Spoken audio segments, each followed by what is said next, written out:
Hey, what's up there, YouTubers and those who may be watching this on Facebook? It's me again, Brian, aka Gamer55551, and I am back with a My 2 Cent video for this week, for the week of August 18th through the 24th. And I got 8 stories to cover this week that caught my attention. Not to mention, some of these are basically what we heard this week from Gamescom, where they showed off a lot of games and all that stuff, particularly some of the stuff Nintendo showed up, including 2 of the games that I'm looking forward to it. Obviously, The Witcher 3, seeing how well that port is handled to the Switch, and of course, Dragon Quest XI-S, which I'm going to get to about my thoughts on the game based off the demo that just was recently released on the Nintendo eShop as well. Plus, we also have comments in regards of Sony buying Insomniac and the whole Spider-Man situation, which we heard some bad news about it, but now we're hearing might be some good news in a way if these rumors turn out to be true. Before we get started with our My 2 Cent video, let's do a quick rundown on what I like to call my 2 cents. Some of the stories that didn't make it, that I thought at least somewhat caught my attention. Obviously, the first one is that the demo just came out for Dragon Quest XI-S. So if you haven't if you have a Nintendo Switch, it's worth trying the demo out. See if that's the kind of game that interests you in any way at all. One thing to point out, and this is from what I've been reading, and I assume this is true, and that is any progress you make in that demo, you could carry it over to the main retail version when the game comes out on the 27th, regardless whether you choose the digital version or or go for the physical version. So the demo certainly is out on that one, so it's worth taking a look at. We also learned about the situation in terms of the Trine Ultimate Collection, and it seems that Frostbite made a bit of a boo-boo and didn't really notify people about the whole situation. And it turns out to be that, as far as we can tell, Trine Ultimate Collection is going to have Trine 4 on the disc, but not 1 and 3. And for what I understand, 1 and 3 are only going to be available as a downloadable, so there will be a code on there, which is obviously a disappointment to some. That said, I believe for, at least in the US, as far as I'm aware of in the US though, GameStop is still selling the exclusive Trine 1 and 3. I believe that will be 3 of those games in 1 cartridges, so it's kind of for US, for us American gamers, those who are looking to pick this one up, it's kind of a mixed response. So on one hand, Trine Ultimate Collection will not have 1 and 3 in it. It'll be only available to download. But on the other hand, Trine Ultimate Collection's coming, and that will just have 1 and 3 in it. And you know what? You could just pick up Trine 4 if you want to do that. So kind of mixed on that one, sort of like, and no word if this is going to be coming to other regions as well. I assume it will, but I haven't heard anything as far as I'm aware of. We also learned about the release date of the Final Fantasy VIII Remaster, which is will be out on September 3rd.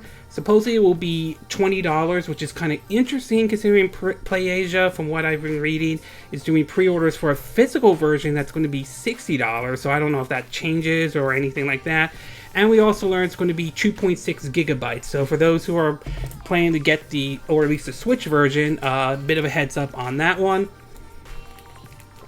And last but certainly not least, we now learn that supposedly an employee at GameStop took a picture of listing multiple SKUs for the Nintendo Switch. Supposedly there are about 12 available SKUs. There's no word on, no one has said anything at this time. Many are speculating that this could be basically that a Nintendo Direct is coming soon in September and all. But we'll have to wait and see if that emerges or not. So for now, it's considered for the most part a rumor at this moment. But if it is true, I'm curious to see what those 12 SKUs for the Nintendo Switch turn out to be. Could they be brand new games that we're going to hear, possibly, or could they be announcements of any like upcoming bundles and all? So it could go either way on this one. So we'll have to wait and see on that. With the quick My 2 Cent part out of the way, we'll get started with our first part, and this one has to do with a comment that EA has made in regards of the Nintendo Switch. Now, as far as EA support for Nintendo's system or the latest system lately has been, well, abysmal at best. Not to mention, then again, the company has had a terrible reputation, and they have shown why they are considered the most hated company in America. A lot of it has to do with their recurring user spending, their push for monetization. We saw how the debacle of the mess with Star Wars Battlefront 2 turned out to be and all. And recently, though, EA made a comment on why they were not bringing games like The Sims or supporting the Nintendo Switch and all that stuff. And many looked at it as basically like, EA just doesn't care. They just really don't care about the Switch and anything like that. And quite frankly, not everybody was shocked by this. Well, an employee there, or one of the folks who work at EA, made an interesting statement that that they're trying to make it, saying that, oh no, we do support the Nintendo Switch. Although some people may view it as PR spin or damage control and all. But it seems as though what this person's saying is that there's going to be more support for the Nintendo Switch. In an article from Nintendo Everything, it reads, quote, EA says it's absolutely looking at more Switch games in our portfolio. That's according to Chief Studio Officer Laura Miele, who spoke about plans for the system in the latest issue of Game Informer. When asked about Switch and whether the company is reconsidering its investment there, the chief studio person replied, "Yes, we invested with FIFA. We had good success there. I love that we have such a great global reach and global presence on that platform with that game. We are absolutely looking at more Switch games in our portfolio, so more to come on that. We're not going to announce anything as of yet, but it's absolutely a platform we're looking at for some and our most successful games." This news is somewhat surprising given the recent comments from EA CEO Andrew Wilson, or some have now joked and called him Android Wilson. I believe Jim Sterling did that, though. During an investor call late last month, Wilson didn't seem over-enthusiastic about supporting the Switch when asked if The Sims will make an appearance on the platform. He noted at the time, "We have a lot of data that would suggest a great many Switch owners also own a PS4 or an Xbox One or a PC, and very often choose to play their games that we make on those platforms even though they have a Switch, and they enjoy a lot of great content on the Switch. Aside from FIFA, the only other games EA has published on the Switch are Unravel 2 and Faye." So there are many ways we could read this, though. Some may read it as it could be that this is basically damage controlling for EA, though, and to some degree I could see that argument holding, though.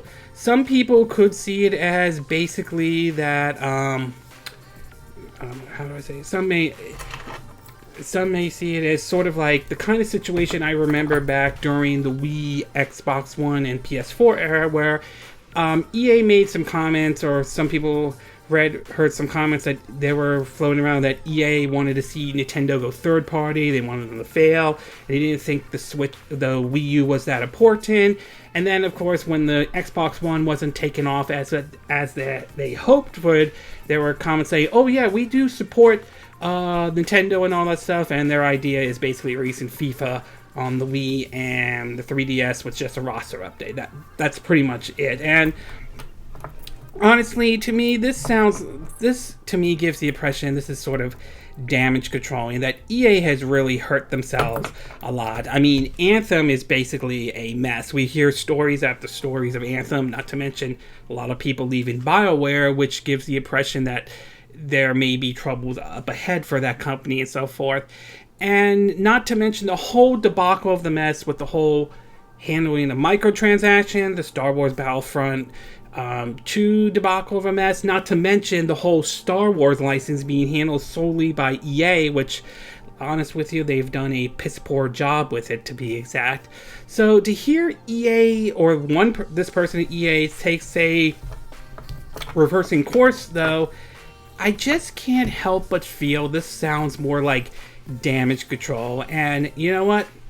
I'm going to believe it when I see it. If EA is really serious about supporting the Nintendo Switch, they would actually put out quality content out there. Like, A lot of people would love to see a Dead Space trilogy or the original Mass Effect trilogy go on there, or something like Dragon Age Inquisition or something like that coming to the Nintendo Switch. Or if it turns out to be good, I have my doubts, but I'll take away seeing approach on that. Something like Star Wars Jedi Fallen Order, which runs on Unreal Engine 4, if I'm reading this correctly, and it's being that the Switch supports Unreal Engine 4, it's certainly not out of the realm of possibilities or anything like that. So if EA is really serious about supporting the Nintendo Switch, they actually would put out quality content, not just release maybe just one or two indie games and just basically release only FIFA with like a roster update. So you know what, overall I would say I'll believe it when I see it, and right now I'm looking at this, it pretty much sounds like nothing more than just damage control from EA. And given this reputation that EA has earned over the years, I do wonder if Nintendo fans are willing to open their wallets to buy an EA game, especially after the reputation EA has earned, not to mention their heavy push for microtransactions, monetizations, and all that BS. Okay, we're going to take a quick break, and when we get back, we're going to get to part 2, and we're going to talk about the announcement that Sony recently has purchased Insomniac Games, plus in addition to that, the whole situation in regards with Spider-Man and the MCU and all that stuff, at least from what I've read. So we'll take a quick break, and we will be right back.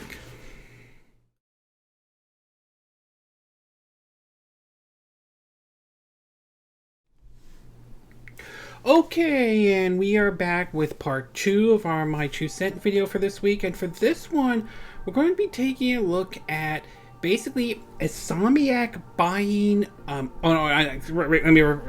me fix that though. I meant Sony buying Insomniac Studios though. Now, for most people who know the name Insomniac Games or Insomniac Studios, they're famous for creating basically the Spyro trilogy. We know the series is getting remade courtesy of Activision and Toys for Bots. It was released last year, and now it's coming to the Nintendo Switch. And for the most part, Insomniac has pretty much developed games for Sony's platforms, both the PS2 and the PS3, and of course the PS4, with games like the Ratchet and Clank series, a series I would like to see a new entry on, especially after the reboot that we got though. They've also developed the Resistance Fall of Man series for the PS3. Would love to see a remake of that or a new entry as well. And of course, they've also developed outside of Sony's system, such as releasing the multi-platform release of Song of the Deep, which was a very fun and enjoyable Metroidvania game, to Sunset Overdrive, which was an exclusive for the Xbox One. But for the most part, they are pretty much developed games for Sony and so forth. And last year's Marvel Spider-Man turned out to be very good for both of them, as that game did very well for both Sony and Insomniac Games. Well, we just learned that basically, to the surprise of pretty much, or a majority of us, no one, Sony just recently purchased Insomniac Games. In an article from The Hollywood Reporter, it writes, Sony acquires Marvel Spider-Man developer Insomniac Games. Sony has added another studio to its roster.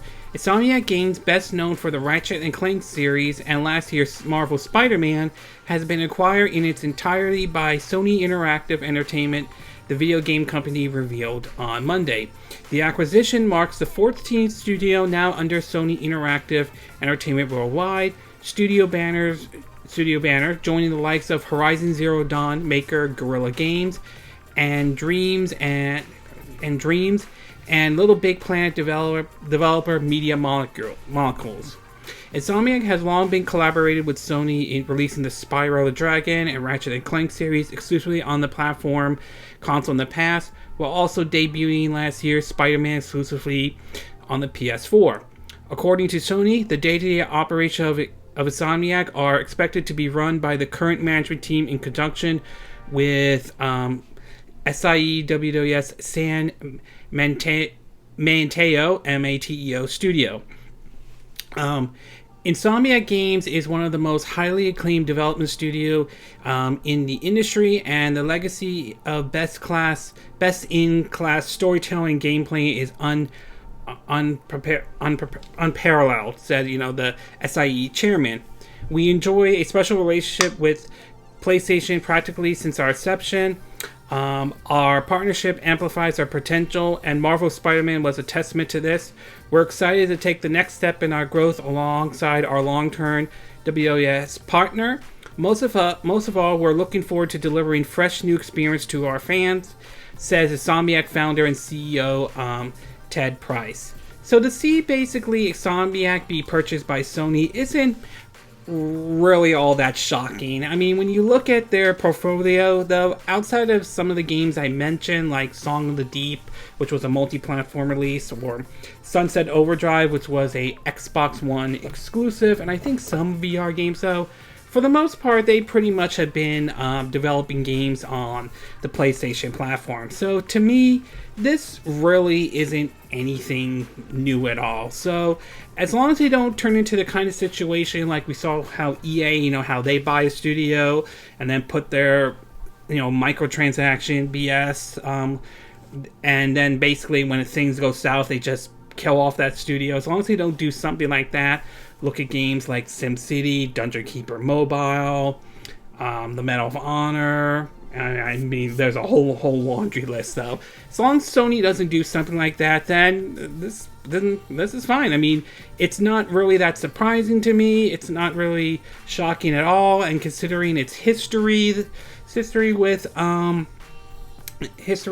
though, this isn't really necessarily that shocking. So overall, not surprising by this. It'll be interesting to see what Insomniac Games brings, what other games they will also bring to the PlayStation platform, including with the upcoming eventual release of PlayStation 5. Like I said, love to see another entry in Ratchet & Clank. Wouldn't mind a Spider-Man 2 to happen as well. So we'll have to wait and see. But overall, very nice on that. Before I end this video, I do want to talk about the situation that has been going around with basically the whole Spider-Man situation. It seems that both Marvel and Disney and Sony cannot come to a deal, which means that Spider-Man looks like it's going to be out of the MCU. Now, I don't know the whole situation. I don't know who the finger pointing is. Some have pointed the finger at Disney, others point the finger at Sony, but regardless of what it is, I really think both sides need to hammer this out. I think it would be a really big mistake if they take Spider-Man out of the MCU. I really think so whatever issues they have, I really think they need to iron it out. Would I prefer if Disney just get the rights back to the Spider-Man movies altogether? Honestly speaking, yes, I would prefer if they do that, but if they have to come up with a better deal or something like that, we'll have to wait and see on that one. Right now, supposedly there is a rumor going around, although I cannot 100% confirm this, and I'm taking this rumor with a grain of salt until we hear official confirmation. But according to a site by the name of We Got This Covered, they are reporting that they are hearing that they may be working out a deal or something like this. Now, bear in mind, the source is picking this up from comes our way via TVO of Lord of the Long Box YouTube channel. So, grain of salt on this one, folks. Who says his Marvel source has given him the scoop on where Disney and Sony are at. According to him, this new deal wouldn't just reinstate Spidey in the MCU, but will lay the way for Tom Holland to return to at least 6 movies with an option for a 7th. 3 of these will make up a second trilogy for Holland's Peter Parker, which will follow his college life after his high school graduation. There are even plans for Peter to team up with the Human Torch and Firestarter in these films, too, as per classic animated series Spider-Man and His Amazing Friends. 2 more movies, meanwhile, will be the Avengers 5 and 6, which will allegedly come before the second trilogy and show Peter meeting Johnny Storm for the first time. You can read the article, yourself. Again, I'm taking this with a grain of salt for now until there's official confirmation, though. I do hope that they work out some sort of deal, though, because I think it would be a big mistake to have Spider-Man not in the MCU, and it would be really stupid not to just pull him out, especially after how Far From Home made over like $1 billion in box office sales. I mean, it would be an extremely bad mistake, especially with the cliffhanger ending, though.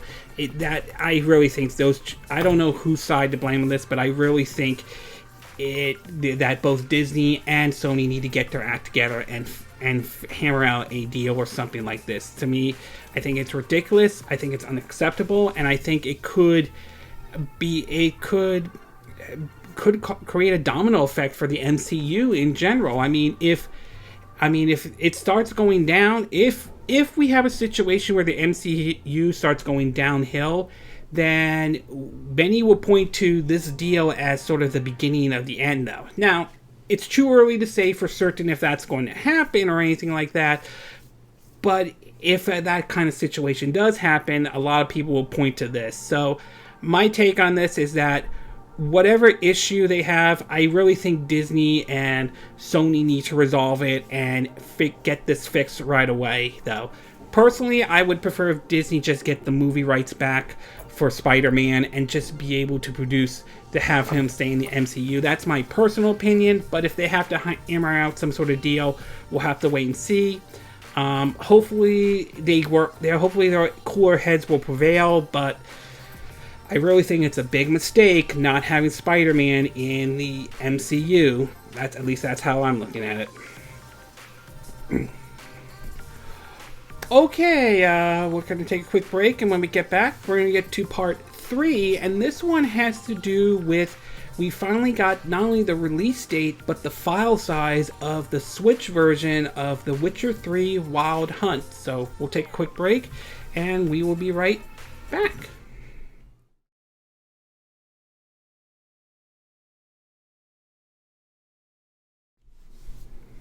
Okay, and we are back with part 3 of our My 2 Cent video for this week. And for this one, we're going to be taking a look at The Witcher 3 Wild Hunt for the Nintendo Switch, or at least the announcement of both the release date and the file size to it, though. It still amazes me, to this day, it still amazes me that a game like The Witcher 3 is going to be coming to the Nintendo Switch. This was a game that I never thought in a million years it would come to the Nintendo Switch. But then again, I thought Doom 2016 or Wolfenstein 2 The New Colossus would have come to the Nintendo Switch. But here they are, those games are on the Nintendo Switch. Now granted, there's no denying the fact that certain sacrifices had to be made. For Doom and Wolfenstein, obviously, the game had to drop from a 60 frames per second to 30 frames per second, and some of the graphics had to be a bit downgraded. Keep in mind, those games run at, I believe, 720p at 30 frames per second. So it's not the best looking version of the game. But the fact that they still play well and they're still enjoyable, it still just blows my mind. And The Witcher 3 looks like it's going to be one of those games. It looks like while visually it probably isn't going to look as good as, say, the other versions, though, it looks like it's still going to hold up and all that stuff. And that certainly is a good thing. Not only that, we learned about some information from the developers of how they were able to bring the game over to the Nintendo Switch. You could check out that story. The link is in the description, though. But we also now have information on a release date and the file size for The Witcher 3. From 2 articles from Nintendo Life. The first one talks about the file size for the Witcher 3 Wild Hunt for the Nintendo Switch. Now, it's been known that the game will fit in a 32GB cartridge for those who decide to pick up the physical version. But as far as the digital version goes, according to Nintendo Life, they are reporting that from a eShop listing, though, the game requires a whopping 28.1 gigabytes of free spaces, though, which is pretty big. So if you are planning to pick up this game up The digital version, though, you might have to clear out some spaces on your micro SD card, or you may have to invest in a bigger micro SD card, maybe even to the possibility of the 1 terabyte micro SD card. It's also worth pointing out, though, keep in mind this is a game that has all the updates, the DLCs, including the Hearts and Stones and Blood and Wine. On top of that, we now know the price of the game will be $60, which isn't all that surprising. Another thing we learned is the official release date, and according to Nintendo Life, which I'm pretty sure everyone has picked this up by this point, the game will excuse me. The game will go on sale on October 15th, so 2 months from now, or at least less than, or at least a month from now, where it's sorry, we're getting towards the end of August and all that. Yeah, the end of August, though. The game will be available on October 15th. I am definitely looking forward to this game when it comes out, though. Yes, I played it on the PS4. I played it on the PS4 and so forth. I'm not really a PC gamer. Not that I'm against PC or anything like that. I just doesn't interest me as much. But I am definitely looking forward to playing this game when it comes on the Switch. The fact that I could bring this epic action RPG on the go with me is just mind-boggling on so many levels and all that stuff. I mean, the fact that they are able to bring this game over to the Switch is still just amazing on so many levels, to be exact. And if the developers can truly pull it off and it plays well on the Nintendo Switch, I think it could. And again, it's too early to say, and we don't know if this will happen or anything like that. So I think it could open the door to the possibility that a game like, say, Cyberpunk 2077 could maybe one day make its way over to the Switch. Now, granted, like I said, I've said this before, it's way too early to make any bold prediction like that is going to happen or anything like that. I'm pretty sure CD Projekt Red are going to not only look to see if the game can run on the Nintendo Switch, but I also think they're going to look at the sales numbers for The Witcher 3 Wild Hunt on the Nintendo Switch to see how well does that game does. And if it does well enough, it might convince them to try to bring the game over to the Nintendo Switch. And even if it is possible to bring a game like that over to Nintendo Switch, my guess is that we're going to be waiting a while for that one, as I think the main focus right now is on the PS4, the Xbox One, and PC via Steam, although I wouldn't rule out a PS5 or an Xbox Scarlet. And we also learned that game is also coming to Google Strata as well. So for now, I think that is their main. For now, I think that's going to be their main focus at the moment. Although I wouldn't be against the idea if they were to remake or say port, like say The Witcher 1 or The Witcher 2 to the Nintendo Switch. I would be happy with that if they could do something like that. But overall, very big file size for this game, so you're going to have to make some space in that micro SD card of yours or get a bigger one. And great that we have an official release date. And like I said, it still blows my mind that a game like this is coming to the Nintendo Switch. Okay, we're going to take a quick break. When we get back, we're going to get to part 4, and this one has to do with some information regarding the pricing and some previews of what Apple showed with their Apple Arcade at Gamescom. So we'll take a quick break. I believe it was Gamescom, though. Well, but anyway, we'll take a quick break, and we will be right back.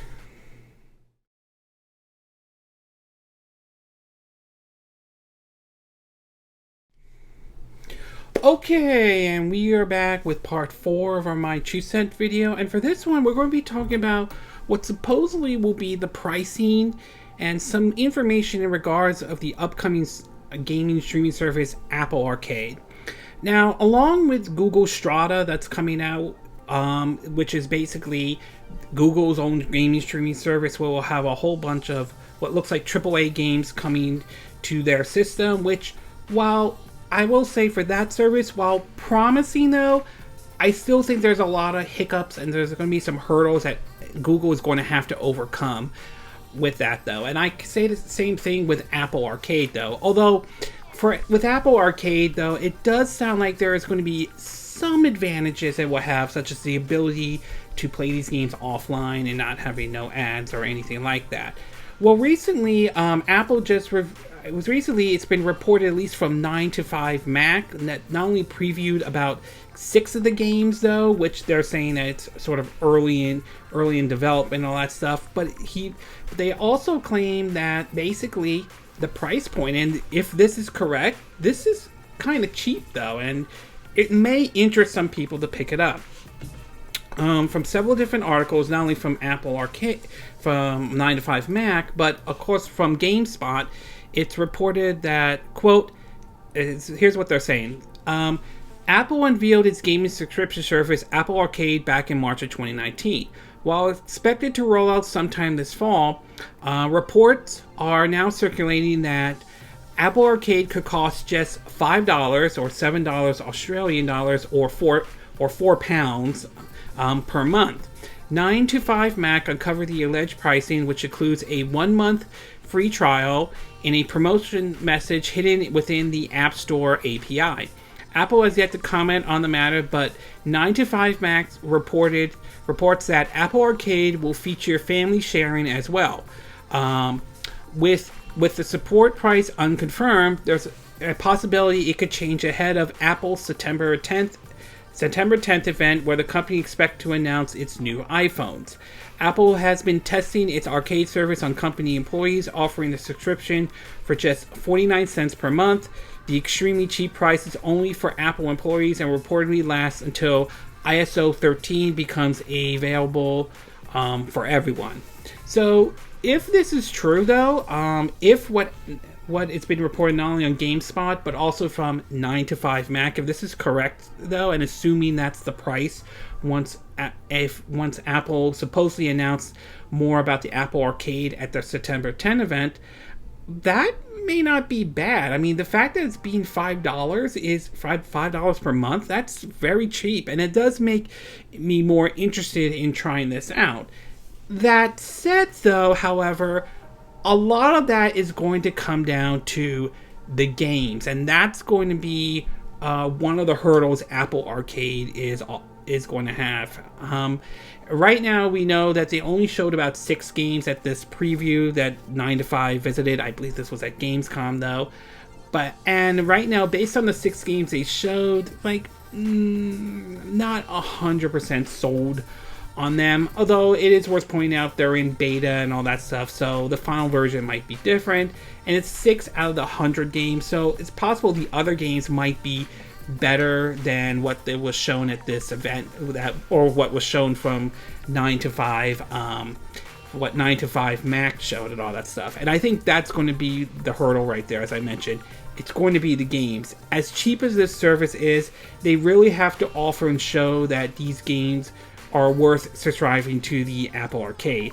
Right now, the only 2 games I could think of, at least from the Apple Arcade right now, are games like The Pathless and Oceanhorn 2 Knights of the Lost Realm seem to be the only 2 that seem to have caught my attention about it.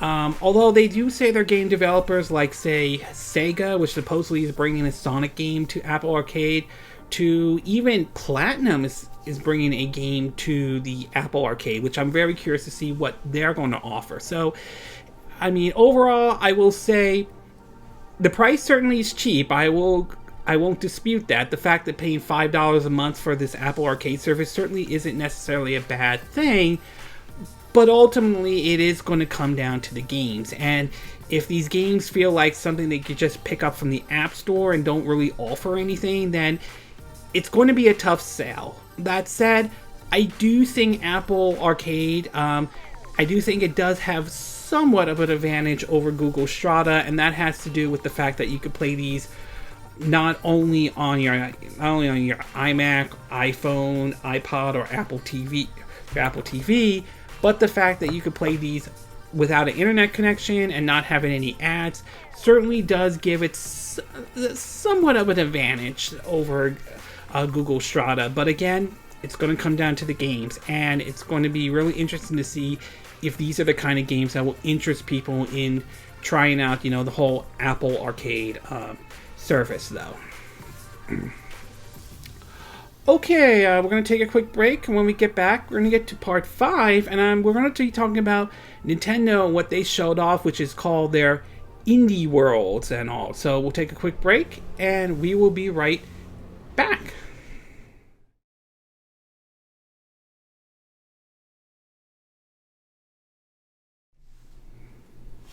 Okay, and we are back with part 5 of our My True Scent video for this week. And for this one, we're going to be taking a look at what Nintendo showed off, what was basically their indie world.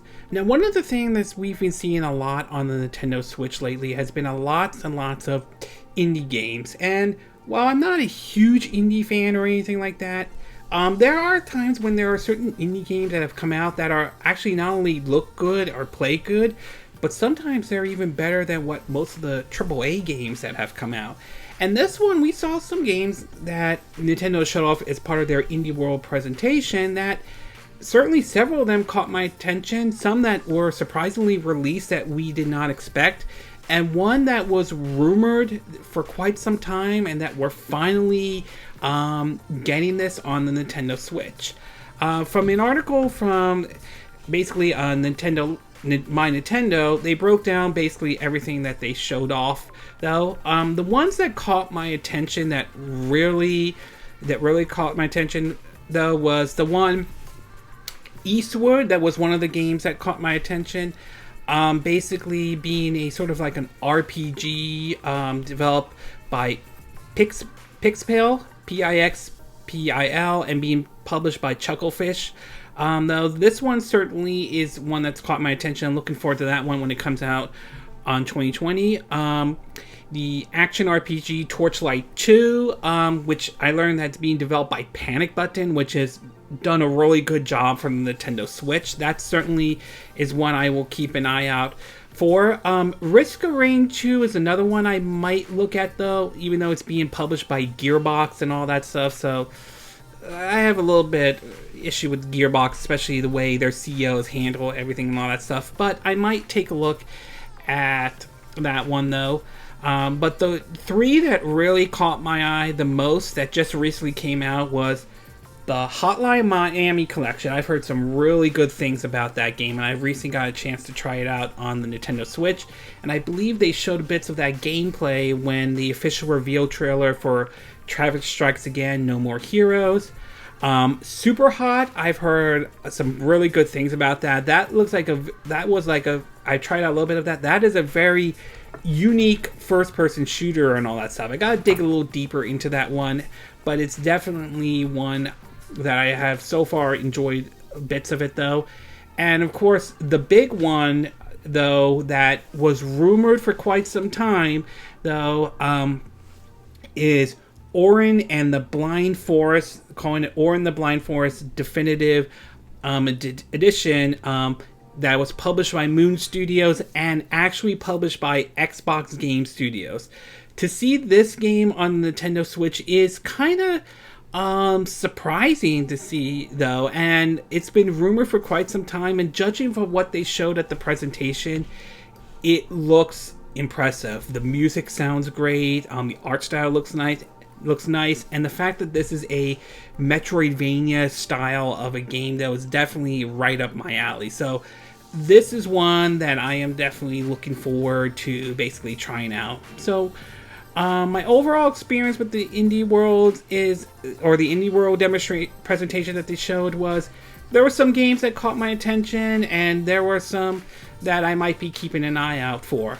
One thing I do want to point out about the Indie World that Nintendo showed though was there are reports coming out that some people were kind of trolling and putting out like comments like, where is Banjo and all that, basically Smash Brothers comments and all that stuff, which I wasn't there, so I don't know what happened. But if that's true and all that stuff, if that is true, all I have to say is, really, what does Smash have to do with Indie Worlds and all that stuff? I mean, Nintendo made it clear this is basically was going to be an Indies presentation. This wasn't a Smash Brothers presentation or anything like that. So I don't understand. That's ridiculous. I don't know why people are basically doing, why some people would do that and all that stuff if the story is true and all that stuff. So kind of ridiculous that some people, or some who claim they were part of the Smash community, wanted to get involved in this for no reason other than the fact that this wasn't a Smash Brothers presentation. This was an Indie World presentation. So like I said, overall, some interesting games right there. Some of the ones I'm looking forward to, like Eastwood, Torchlight, and some of them I just recently, and Or in the Blind Forest, and two that I've just recently downloaded, like Hotline Miami Collection and Super Hot as well, which are very interesting games, indeed.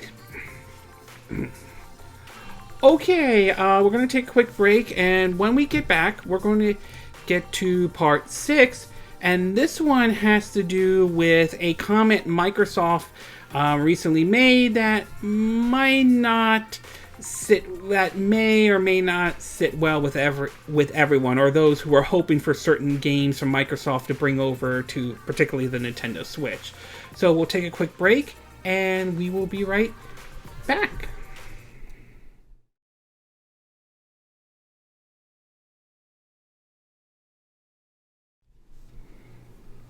Okay, and we are back with our sixth part of our My 2 Cent video. And for this one, we're going to be talking about a recent statement Microsoft has made in regards of them saying that they're not going to support, not bring any more of their games over to other systems and all that stuff. Now, earlier this year, one of the biggest surprises during one of Nintendo's presentation, at the time they referred to it as the Nindies presentation, was the announcement of Cuphead, which surprised some people, even though it was rumored for quite some time. The fact that a game like that was once like an exclusive for Microsoft and all that stuff, make its way to other systems was pretty surprising, indeed. This led to certain things such as, could Microsoft bring other games over to maybe the Nintendo Switch and all that stuff? And we learned how games like, say, new Super Lucky Tail was coming, to even the recent announcement at the Indie World presentation that we saw Orin and the Blind Forest come to the Nintendo Switch. And that gave hope to maybe games like Rare Replay, and basically perhaps maybe even them going as far as bringing something like, say, Halo or Gears to something like the Nintendo Switch. Although I would say that's somewhat of a long shot to a certain degree. Well, in a comment they made to Game Industry Buzz, it sounds as though it looks like that's it as far as bringing, outside of Minecraft, bringing any other games over to basically the Switch or PS4 or so forth. From the article from Game Industry Buzz,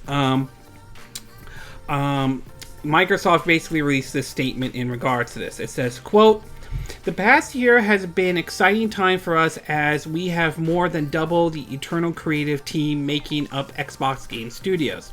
The company stated, "As these new studios transition in, we are aware of some existing commitments to other platforms and will honor them. However, going forward, these new studios will focus on making games for our platforms. We have no plans to further expand on our exclusive first-party games to other consoles. We continue to believe deeply in cross-play and progression of games with the right flexibility for developers to ensure fair and fun experience."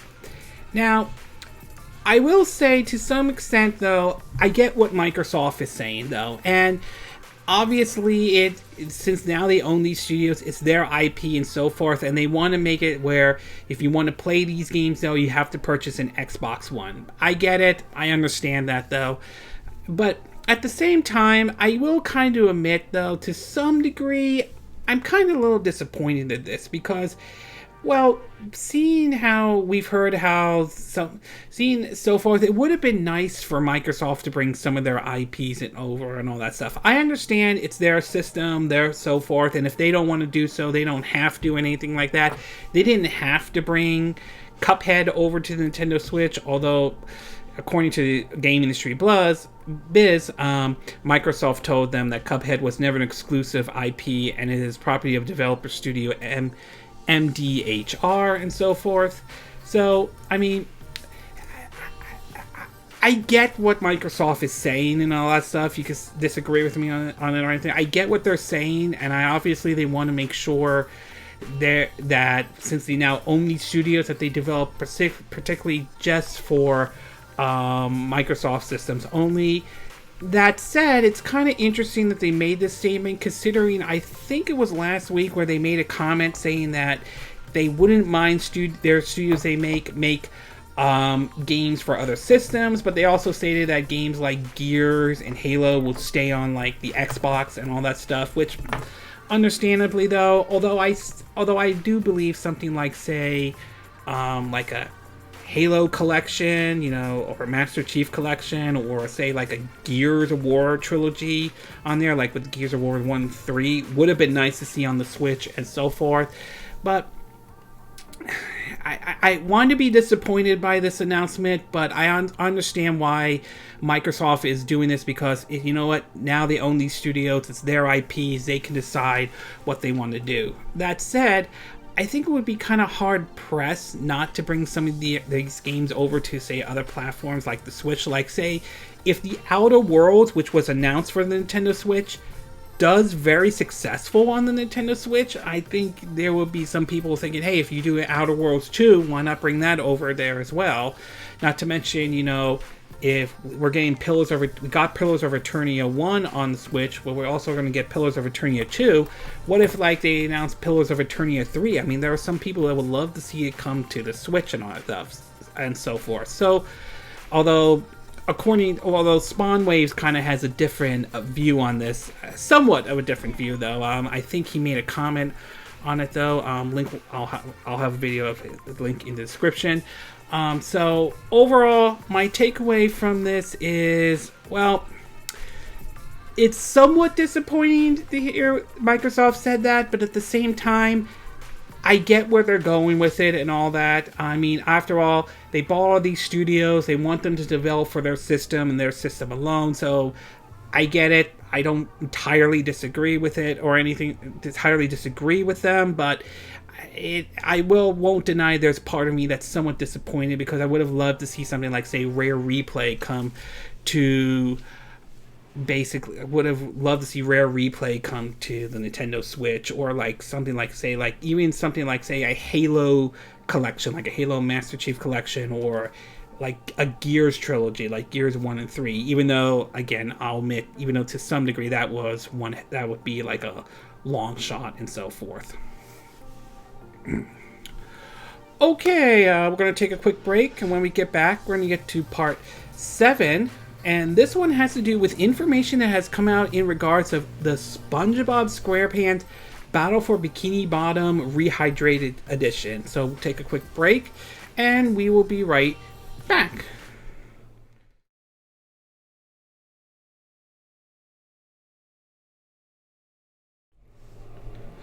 Okay, and we are back with part 7 of our My 2 Cent video for this week. And for this one, we're going to be talking about SpongeBob SquarePants Battle for Bikini Bottom Rehydrate Edition, or Remastered Edition, or whatever the hell you want to call it though.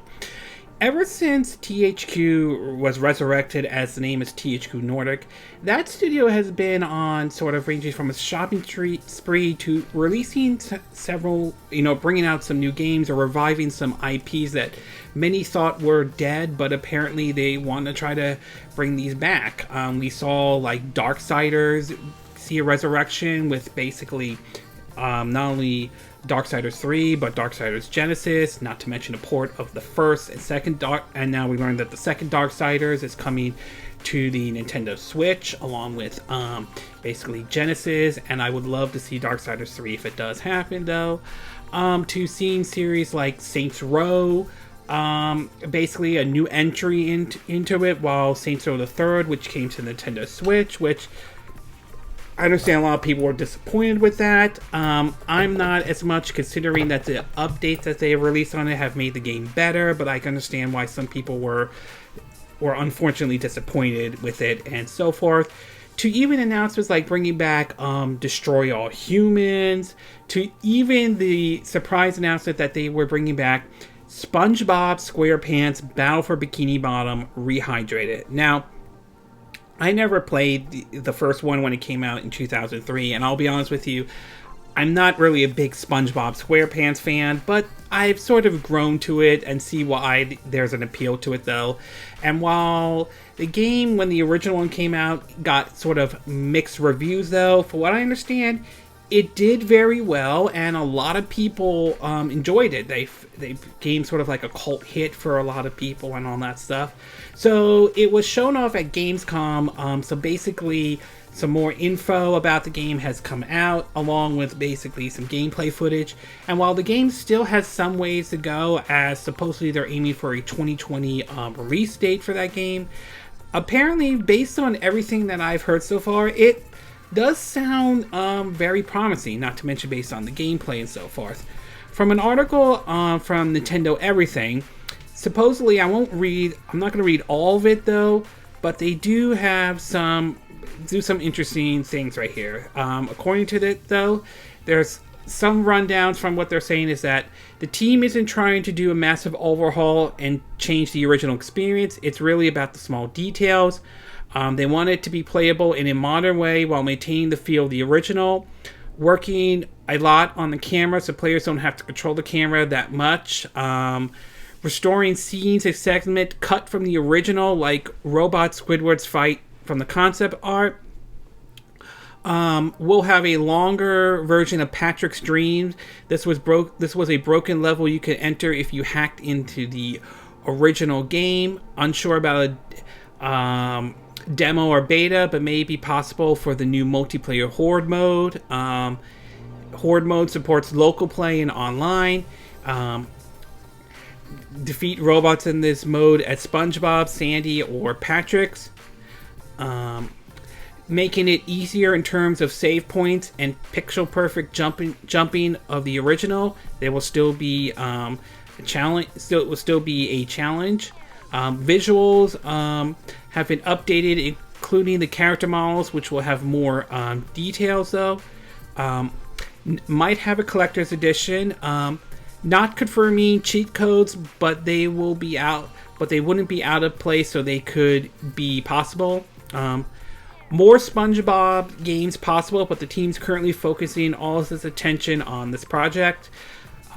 Purple Lamp itself is interested in working further with SpongeBob more in the future. First SpongeBob movie could be tricky to work with because it's from Paramount, while the others are from Nickelodeon. Here's one. Targeting 60 frames per second. So far they haven't said if this will apply to like PS4, PC, and Xbox One will have it, but the Switch won't, or the Switch will have it as well. So there isn't really much. So based the rundown that's been written down right here, though, it sounds very promising. And for what the gameplay that they showed at Gamescom, I honestly have to say though that it looks impressive. I mean, it looks like it's one of those licensed games that is actually good, that the developers looks like they're showing that they're actually putting time and effort into it. I mean, yes, we've seen licensed games and movie licensed games that have sucked really, really bad, but this one definitely looks like they're really putting effort into it, though. Do I think it's going to give something like Super Mario Odyssey a run for its money? I don't think so. I know some people think I'm biased, but you know what? I'm a big Mario fan and so forth. As you can see here, I'm wearing a shirt of one of my second favorite Mario games, Super Mario World for the Super NES and so forth.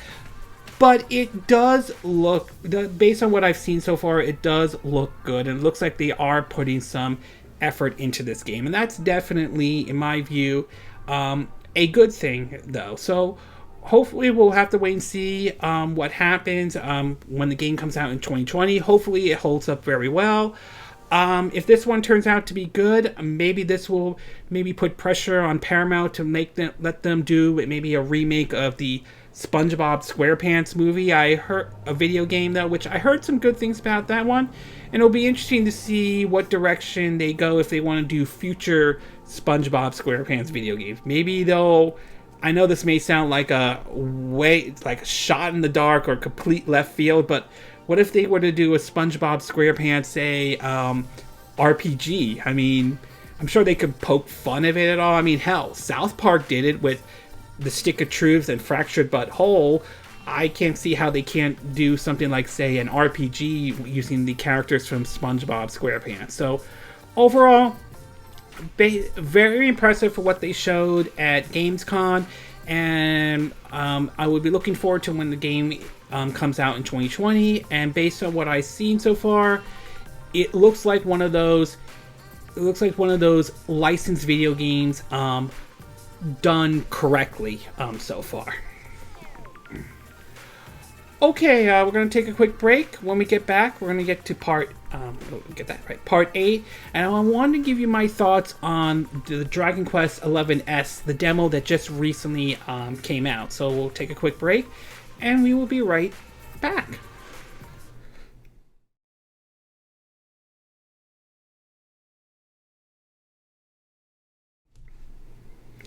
Okay, and we are back with part 8 of our My 2 Cent video, and for this one I want to give you my thoughts on the demo that was released of Dragon Quest XI-S. Now, before the Switch came out, at the time it was originally referred to as NX and all that stuff, and one of the games that was announced for that was, of course, Dragon Quest XI. Now, many kind of criticized this decision, as many felt like Square Enix was kind of jumping the gun a little bit.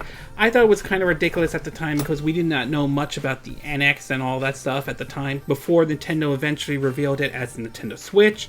Not to mention, we learned about how NVIDIA was supplying the SoC, the system on a chip, and the fact that the game was going to run on Unreal Engine 4 and all that stuff. And seeing how Dragon Quest XI was and all that stuff, that certainly was music to my ears and all that stuff. Of course, there were also, we didn't get this, of course, the game didn't come out in time as the game was released on, the PS4 and so forth, and the game actually got some positive response, although many kind of questioned the release date as it was released being piled up against with other games as well.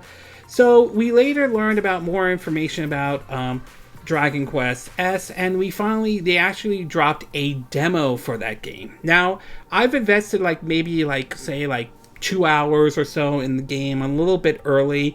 Not to mention, we learned about the fact that the demo is supposedly 10 hours long, which, if that's true, all I have to say is, and pardon my language on this one, is holy fucking shit. 10 hours long for a demo of that game, to be exact. Wow. Although there are some arguments, some people will say, well, considering that the game's 100 hours long or over 100 hours long, 10 hours doesn't seem too much, which is true. And honestly, I have to say, the game seems to be playing very well. Game, at least with the demo so far, seems to be playing very well, and I seems to be having fun with it. I haven't experienced any crash or anything like that, even though there's been some reports about that and so forth. And I would say the game follows, for the most part, follows the tire and true, turn-based battle and so forth. Although I did notice that you can also, during battles and all that stuff, you could switch out weapons and gears and so forth, which could come in handy in case if there's certain parts of the battle, there are times when if I'm facing one enemy, I might take out the great sword, but or I could switch between using the sword and shield, which I tend to prefer to as well. There's also quests, which are somewhat easy to read because you could spot them, I think with the purple icon in on your map, although they can be difficult at times to find them and all that stuff. The leveling up system is classic leveling up. You also get skill points, which you can use to unlock other features for your character and so forth. So, I mean, it follows, for the most part, it follows the tire and true formula and all that stuff, but it plays perfectly fine, and I certainly am having fun with the game, though. The one thing is, of course, the visuals. Now, seeing the visuals very carefully, though, it's obviously, being that the Switch isn't as powerful as the Xbox One and PS4, you are going to see some downgrades, though. And while it certainly is noticeable, I don't think it's as noticeable as, something like, The Witcher 3 Wild Hunt. As impressive as that game is on the Nintendo Switch, you can easily spot the downgrades, though. Although, to be fair, Witcher 3 Wild Hunt was a demanding game, graphically demanding game, compared to, say, what Dragon Quest XI-S is, though. But even with some of the visual downgrades compared to, like, say, the PS4 or the PC version, though, it's still very impressive. The fact that we have this Unreal Engine 4 game running on the Nintendo Switch and so forth is still very impressive, though. And the idea of bringing this with me on the go and so forth is really, really nice. So I will say my impressions with the game so far is that visually speaking, it looks good, even though the visuals may not be on the same level as, say, the PS4 or the PC version, but it still looks great. The gameplay is follows the traditional turn-based RPGs and so forth, with some additional stuff like being able to switch between gears, weapons, or gears during battle. Not to mention you can also command and tell, like, you could either take control of your other party members, or you could command them, like, say, you can have one of them, like, balance between offense and defense, and the AI will take control of it and so forth. So it's really fun, and I'm sure there are a lot of people looking forward to this game, and this certainly am leaning a little bit towards this being like my game of the year, though. So my overall impression is that I'm happy with what I'm seeing with the demo so far, and it's definitely worth checking it out if you get a chance. One last thing I do want to point out for the demo, and if I'm reading this correctly, and from what I've heard, is that if you decide to get the retail version, whether it's through the Nintendo eShop or through buying a physical version, don't delete the demo, because I believe any progress you make in the demo, you could transfer that over to the retail version, so kind of give you a bit of a head start. This is very similar to what they did when Sega did this with Shining Resource Reframe and Valkyrie Chronicles 4. I believe this is the same thing Square Enix did with the recent release of Okana, O-N-I-A-K-I. Again, I apologize if I'm saying the name incorrectly and all that stuff. So just a quick word, if you're downloading the demo and thinking about getting the game, don't delete your demo just yet, because like I said, anything you do in that demo, you could transfer over to the main game. Okay, this concludes this My 2 Cent video for this week, and again, these are my opinion. What are yours? What are your thoughts about EA's comment about the Nintendo Switch? Do you think they're really going to bring a lot more of their games over to the Nintendo Switch? Or do you think this is just nothing but PR and just damage control? What are your thoughts about Sony buying Insomniac Games or Insomniac Studios? Do you think this is the right move for Sony? Were you surprised by this announcement? Or do you feel like this isn't really that shocking at all? And what do you think about the whole Disney, Marvel, and Sony, the whole debacle situation with Spider-Man in the MCU? Do you think they need to get their act together and keep him in the MCU? Do you think this could be a problem for the MCU? Do you don't think this is going to be a problem for the MCU? What are your thoughts about now hearing about the file size and the release date for The Witcher 3? Are you looking forward to picking this up to the Nintendo Switch? Does the file size, now that we know about the file size, does this make you want to pick up the physical version instead, or you still feel comfortable with downloading the game, even though it's I think about a 28 gigabyte download? What are your thoughts about the Apple Arcade and the price point? Do you like the idea of paying $5 each month to play what supposedly they're offering is 100 games? Do you think it should be cheaper? Do you think it should be more expensive? And do you think these games are going to be enough to really let people really enjoy Apple Arcade, or do you think they have to do more with it, though? Or do you don't think Apple Arcade has a chance? What are your thoughts about Indie World that Nintendo showed off, their presentation of the indies, though? Are you happy with some of the games they showed off? Were there any games that interest you in any way at all? Are there some games you wish they had showed off at their Indie World presentation? what are your thoughts about Microsoft's comments about in regards of them putting any more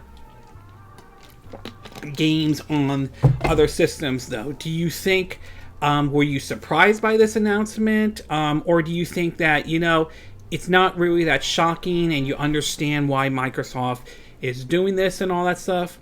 What are your thoughts about some of the information about SpongeBob SquarePants Battle for Bikini Bottom Rehydrated? Are you happy with some of the information that has come out for it? Have you checked out the Gamecom's gameplay footage? Are you pleased with what you saw? Are you looking forward to picking up this game? And what are your thoughts about the demo of Dragon Quest 11? Are you happy with what you have seen with the demo so far? Have you tried the game out yet? Are you looking forward to picking up the game when it comes out in any way? Have you experienced any crashes with the demo that's been reported, or has this been smooth sailing with you in regards to the Dragon Quest 11 demo? Do you agree with what I said in this video? Do you disagree? Do you have a difference of opinion? As always, sound off on the comment section below. Let me know what you think. And if you're watching this on YouTube, I hope you hit that like button. I would appreciate it. And I hope you do subscribe to my YouTube channel. If you do, make sure you hit the bell icon for notifications of any new videos I put up. Also, feel free to share this video if you want to, and feel free to donate to my channel if you like. You could do it through PayPal me or Patreon. Links will be in the description of this YouTube video. And I will see you again next time when I do another video. Hopefully that'll be soon. Until then, from Southern California, I wish you all a good day then. Bye!